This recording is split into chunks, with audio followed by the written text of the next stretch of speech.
आपले विश्वास म्हणू शकतो अगदी उज्ज्वल याचं भविष्य आहे आणि हे सर्व सर्व आपल्या हातामध्ये आहे.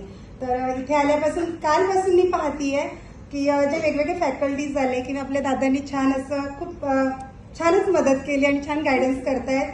तर फॅकल्टीजने सुद्धा वेगवेगळे विषय हाताळले आणि त्या प्रत्येक विषयामधून आपल्याला खरंच म्हणजे इथून मागे ज्या घटना घडल्या मी त्या आठवत होती की लॉकडाऊनमध्ये सगळंच थांबलं होतं जग.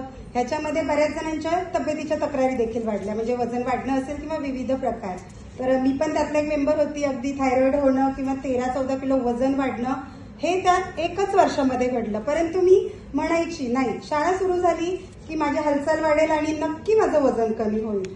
म्हणजे मला आता ते समजतंय की हे असं मी बोलत होती आणि आता मला सांगण्याचा असा हिशोब आहे की पहिल्या दिवशी जेव्हा 15 डिसेंबरला शाळा सुरू झाली, पहिल्याच दिवशी जसं काय देवाने माझं ऐकलं असं मी मानत होती इतके दिवस की पहिल्याच दिवशी मला एक व्यक्ती भेटते काय, त्यांनी जे सांगितलं मी ते करते काय आणि 2 महिन्यात मी पुन्हा माझ्या आहे त्या वजनावर आणली आणि थायरॉइड देखील माझा नील झाला.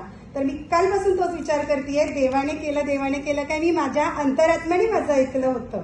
म्हणजे जे आपण अंतर्मन बहिर्मन आपण जे बोलतो, म्हणजे मी जे बोलत होते ते माझ्या अंतर्मनाने ऍक्सेप्ट केलं आणि माझी इच्छा पहिल्याच दिवशी ट्रेनमध्येच ती महिला मला भेटते काय आणि 2 महिन्यात मला पुन्हा आहे तसा रिझल्ट आला. म्हणजे हा अनुभव एक मला सांगावासा वाटला. त्याचबरोबर काल शाळेमध्ये पॅरेंट्स मीटिंग पण होती, माझी एक्झामही चालू होती. काल 4था पेपर होता मुलांचा आणि युनियनची एक सभा पण होती. म्हणजे काल फार महत्वाची कामं होती. म्हणजे वाटलं नव्हतं, बुकिंग केलेलं होतं, कोर्ससाठी यायचं होतं. इव्हन माझ्या आईला गावावरून मी बोलवलं, ती सुद्धा माझ्यासोबत आली आहे. म्हणजे इच्छाशक्ती प्रबळ होती माझी. म्हणजे एवढ्या अडचणीतून सुद्धा मी इथे आलीच. म्हणजे सहज आमच्या HMने सुट्टीही दिली, नाहीतर एक्झामच्या काळात आम्हाला सुट्टी कधीही देत नाही.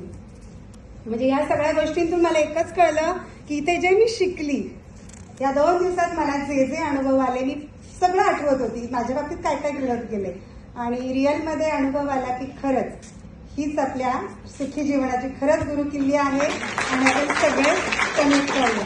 धन्यवाद.